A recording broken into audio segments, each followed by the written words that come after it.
Hi friends, അപ്പോൾ ഇന്നത്തെ പുതിയ വീഡിയോയിലോട്ട് എല്ലാവർക്കും സ്വാഗതം. എല്ലാവരും സുഖമായിട്ടിരിക്കുന്നു വിചാരിക്കുന്നു. ഞാനും സുഖമായിട്ടിരിക്കുന്നു കേട്ടോ. അപ്പം സുഖമാണോ എന്ന് ചോദിച്ചാൽ അത്രയ്ക്ക് സുഖമൊന്നുമല്ല, എന്നാലും കുഴപ്പമില്ലാതെ പോകുന്നു. അപ്പോൾ ഇന്നത്തെ വീഡിയോ എന്നാന്ന് വെച്ചാൽ നമ്മൾ പറയാൻ വേണ്ടിയിട്ട് പോകുന്നത് FBയിൽ എങ്ങനെ മോണിറ്റൈസേഷൻ, കണ്ടന്റ് മോണിറ്റൈസേഷൻ എളുപ്പത്തിൽ നമുക്ക് ഓണായി കിട്ടും എന്നുള്ളൊരു വീഡിയോ ആണ് കേട്ടോ. ഇത് എത്ര പേർക്ക് യൂസ്ഫുൾ ആകുമെന്നൊന്നും എനിക്കറിയത്തില്ല, പക്ഷേ ഞാൻ ചെയ്ത കാര്യങ്ങൾ എൻ്റെ FB മോണിറ്റൈസേഷൻ ആയതാണ് കേട്ടോ. അപ്പം ആയ ഒരാൾക്ക് അതിലോട്ട് എത്താൻ വേണ്ടി എന്തൊക്കെ ചെയ്തെന്ന് പറയാൻ പറ്റുമല്ലോ, അതുകൊണ്ടാണ് കേട്ടോ ഇങ്ങനെ ഒരു വീഡിയോ എടുക്കാമെന്ന് വിചാരിച്ചത്. അപ്പോൾ ഉപകാരപ്പെടേണ്ടവർക്ക് ഉപകാരപ്പെടട്ടെ എന്ന് ഓർത്ത് ആണ് ഈ വീഡിയോ എടുക്കുന്നത്. അപ്പോൾ നമ്മൾ ആദ്യമായിട്ട് ചെയ്യേണ്ടത് എന്താണെന്ന് വെച്ചാൽ നമ്മൾ ഡെയിലി പോസ്റ്റ് ഇടണം. ഡെയിലി പോസ്റ്റ് ഇടുക എന്ന് പറഞ്ഞു കഴിഞ്ഞാൽ കണ്ടന്റ് ഉള്ള പോസ്റ്റുകൾ ഇടണം. അതായത് നമ്മൾ ഒരു ഫോട്ടോ എടുത്തിട്ടു, ഇപ്പം ഉദാഹരണം പറയുകയാണെങ്കിൽ നമ്മൾ രാവിലെ കാപ്പിക്കുണ്ടാക്കുന്ന ഒരു എടുത്തിട്ടു, അതിനെക്കുറിച്ച് എന്തെങ്കിലും ഒരു 2 വാക്ക് നമ്മൾ എഴുതി വേണം കേട്ടോ ഇടുമ്പോൾ. പിന്നെ അതുപോലെ തന്നെ ഹാഷ്ടാഗ് നമ്മൾ യൂസ് ചെയ്യണം. എന്ത് സാധനമാണോ ഉണ്ടാക്കണത് ആ സാധനത്തിന് ഹാഷ്ടാഗിൽ കൊടുത്ത് നമ്മൾ അങ്ങനെ വേണം കേട്ടോ പോസ്റ്റ് ചെയ്യാൻ വേണ്ടിയിട്ട്. പിന്നെ ഞാൻ ചെയ്തത് എന്നാന്ന് വെച്ചാൽ ഡെയിലി റീൽസ് ഇടണം. ഡെയിലി റീൽസ് എന്ന് പറഞ്ഞു കഴിഞ്ഞാൽ 10 സെക്കൻഡ് 15 സെക്കൻഡുള്ള റീൽസ് ഒന്നുമല്ല. നമ്മുടെ ഫേസ് കാണിച്ച് ഒന്നെങ്കിൽ നമ്മൾ കുക്ക് ചെയ്യുന്ന ആയിക്കോട്ടെ, അല്ലെങ്കിൽ നമ്മൾ എങ്ങോട്ടേലും യാത്ര പോകുന്ന ആയിക്കോട്ടെ, എന്തും ആയിക്കോട്ടെ, നമ്മൾ എന്തെങ്കിലും ഇതുപോലെ ഇപ്പം ഞാൻ ഇന്ന് പറയുന്ന പോലെ എന്തെങ്കിലും പറഞ്ഞുകൊണ്ടുള്ള വീഡിയോ ആയിക്കോട്ടെ, എന്തും ആയിക്കോട്ടെ. അപ്പം അങ്ങനെയുള്ള വീഡിയോസ് ഇടുക. അതായത് ഒരു 2-3 മിനിറ്റുള്ള വീഡിയോസ് ഇട്ടാൽ ഏറ്റവും നല്ലത്. പക്ഷെ ഞാൻ അത്രയുള്ള മിനിറ്റുള്ള വീഡിയോസ് ഒന്നും ഇട്ടില്ല കേട്ടോ. ഞാൻ വളരെ ചുരുക്കം ഒരു 1.5 മിനിറ്റ് 1 മിനിറ്റ് ഒക്കെ ഉള്ള വീഡിയോസ് ഞാൻ ഇട്ടിട്ടുള്ളൂ. അപ്പം അങ്ങനെയുള്ള വീഡിയോ ഇടുക. പിന്നെ സ്റ്റോറീസ് ഇടുക. അതായത് നമ്മൾ ഓട്ടോമാറ്റിക്കായിട്ട് നമ്മളിടുന്ന പോസ്റ്റ് സ്റ്റോറി ഷെയർ ആവുന്ന രീതിയിൽ അങ്ങനെ ഇട്ടേക്കുക. പിന്നെ അതുപോലെ തന്നെ ഇൻസ്റ്റഗ്രാം ഉള്ളവരാണെങ്കിൽ, ഇൻസ്റ്റഗ്രാമിൽ റീൽ ചെയ്യുന്നവരാണെങ്കിൽ ആ റീല് ഓട്ടോമാറ്റിക്കായിട്ട് ഫേസ്ബുക്കിലോട്ട് ഷെയർ ചെയ്യുന്ന രീതിയിൽ ആക്കിയിടുക. അപ്പം നമ്മൾ സെപ്പറേറ്റ് ആയിട്ട് നമ്മൾ FBയിൽ കൊണ്ടുപോയി പിന്നെ പോസ്റ്റ് ചെയ്യേണ്ട കാര്യമില്ല. ഓട്ടോമാറ്റിക്കായിട്ട് അത് സ്റ്റോറി ആയിക്കോളും, ഫേസ്ബുക്കിലും പൊക്കോളും. അപ്പം നമുക്ക് 2 സ്ഥലത്തും ഇത് കൂട്ട് ഗ്രോ ഉണ്ടായിരിക്കും. അപ്പം അങ്ങനെ ട്രൈ ചെയ്യുക.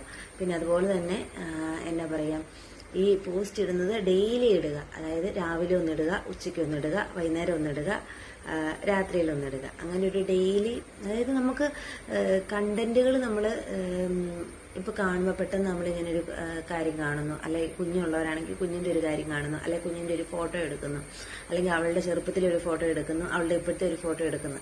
അപ്പം അങ്ങനെ താരതമ്യം ചെയ്ത് ഫോട്ടോ ഇടുക. എന്നിട്ട് നമ്മുടെ മനസ്സിലുള്ളത് നമ്മൾ എഴുതിയും കൂടെ പ്രസന്റ് ചെയ്യുക. കാരണം അതിനകത്ത് ഇടുന്ന ജസ്റ്റ് ഫോട്ടോ ഒക്കെ ആണെങ്കിൽ ആൾക്കാർ ഇങ്ങനെ സ്ക്രോൾ ചെയ്ത് പോകത്തുള്ളൂ, അങ്ങനെ കാണത്തൊന്നുമില്ല.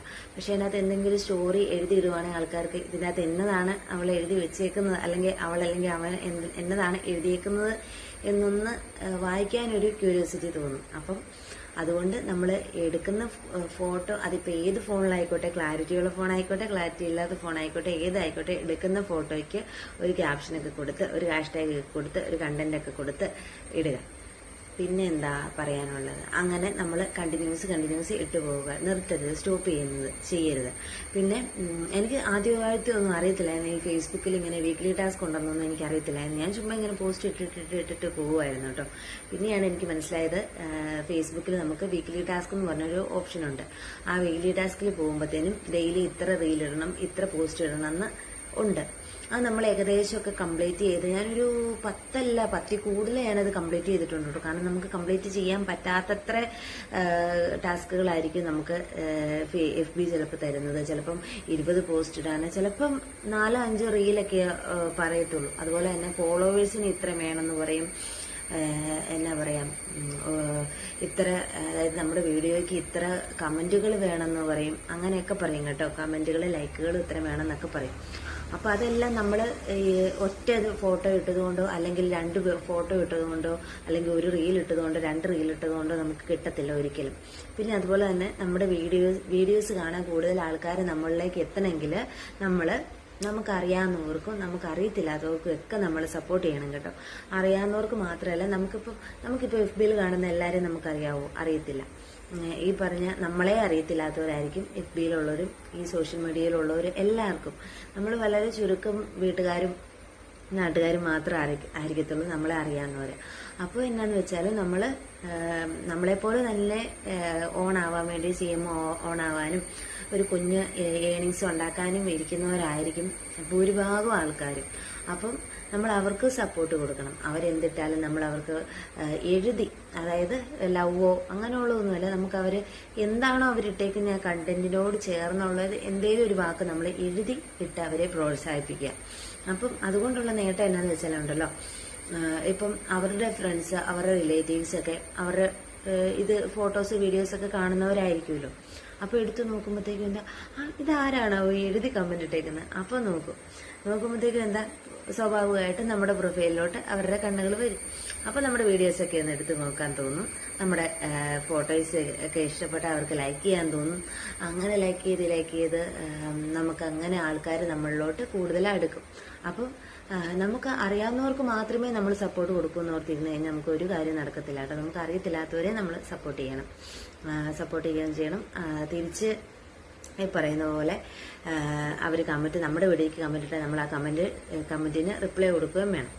അപ്പം അങ്ങനെയൊക്കെ ആണെങ്കിൽ നമുക്ക് ഏറെക്കുറെയൊക്കെ ഗ്രോ ആവാമെന്ന് എനിക്ക് തോന്നുന്നു. ഞാൻ അങ്ങനെയാണ് കേട്ടോ CM ഓണാക്കിയത്. കാരണം ഒരു വീക്ക്ലി ടാസ്കൊക്കെ ഞാൻ അടുപ്പിച്ച് സെറ്റ് ചെയ്ത് പോവുമായിരുന്നു. അങ്ങനെയായിരുന്നു കേട്ടോ ചെയ്തുകൊണ്ടിരുന്നത്. പിന്നെ അതുപോലെ തന്നെ ഞാൻ ഈ പറഞ്ഞ പോലെ അറിയത്തില്ലാത്തവർക്കൊക്കെ കമന്റും കൊടുത്തു, അവരെ സപ്പോർട്ട് ചെയ്തൊക്കെയാണ് കേട്ടോ മുന്നോട്ട് പോയിക്കൊണ്ടിരിക്കുന്നത്. ഇപ്പോഴും വീഡിയോ ഇടുന്നുണ്ട്, ഫോട്ടോസൊക്കെ ഇടുന്നുണ്ട്, ഡോളേഴ്സൊക്കെ ആയി വരുന്നുണ്ട്. അപ്പം എത്രയും പെട്ടെന്ന് നമുക്ക് നല്ലൊരു ഇതിലോട്ട് എത്താൻ പറ്റും എന്നുള്ളതിൻ്റെ ആ ഒരു തെളിവാണ് കേട്ടോ. കാരണം നമ്മുടെ കഷ്ടപ്പാടിന് ഒരിക്കലെങ്കിലും ദൈവം വില തരാതിരിക്കത്തില്ല. കാരണം നമ്മൾ ചെയ്യാതെ നമ്മൾ ഒരു കാര്യം വേണമെന്ന് വിചാരിച്ചു കഴിഞ്ഞാൽ നമുക്ക് നടക്കത്തില്ല. നമ്മൾ ചെയ്തിട്ടാണെങ്കിൽ നമ്മൾ പരിശ്രമത്തിന് ഒരു നാള് വിലയുണ്ട്. എന്താണെങ്കിലും നമുക്കത് കിട്ടാണ്ടിരിക്കില്ല. കറക്റ്റ് എൻ്റെ ഫോണിൽ എൻ്റെ മൂക്കിൻ്റെ അവിടെ ഒരു ഉറുമ്പ് വന്നിരുന്നത്. അപ്പം നമ്മൾ ശ്രമിക്കുക, എന്നാ പറയുക, നല്ല നല്ല പോസ്റ്റുകൾ ഇടുക, എല്ലാവർക്കും കാണാൻ അല്ലെങ്കിൽ വായിക്കാൻ ഇഷ്ടമുള്ള പോസ്റ്റുകൾ ഇടുക. പിന്നെന്താ, അത്രയൊക്കെ ഉള്ളൂ കേട്ടോ. അപ്പം എല്ലാവരും സുഖമായിട്ടിരിക്കുക. CM ഓണാവാത്തവരെല്ലാം CM ഓണാവട്ടെ. എല്ലാവരും സുഖമായിട്ടിരിക്കുക, ഹാപ്പി ആയിട്ടിരിക്കുക, സേഫ് ആയിട്ടിരിക്കുക. ഓക്കെ. പിന്നെ ഒരു കാര്യം കൂടെ, നമ്മുടെ ചാനൽ ആദ്യമായിട്ട് കാണുന്നവരുണ്ട് ലൈക്ക് ചെയ്യാനും സബ്സ്ക്രൈബ് ചെയ്യാനും സപ്പോർട്ട് ചെയ്യാനും മറക്കല്ലോ കേട്ടോ. അപ്പോൾ എനിക്ക് ഇതിൻ്റെ അകത്തും അത്യാവശ്യം ഡോളേഴ്സൊക്കെ ആയി വരുന്നുണ്ട് നമ്മുടെ യൂട്യൂബ് ചാനലിലും. അപ്പം എല്ലാവരുടെയും സപ്പോർട്ട് കൊണ്ട് മാത്രമാണ് കേട്ടോ ഇവിടം വരെ എത്തിയത്. അപ്പോൾ ഒരുപാട് താങ്ക്സ്. അപ്പോൾ അടുത്ത വീഡിയോ കാണാവേ. ടാറ്റാ.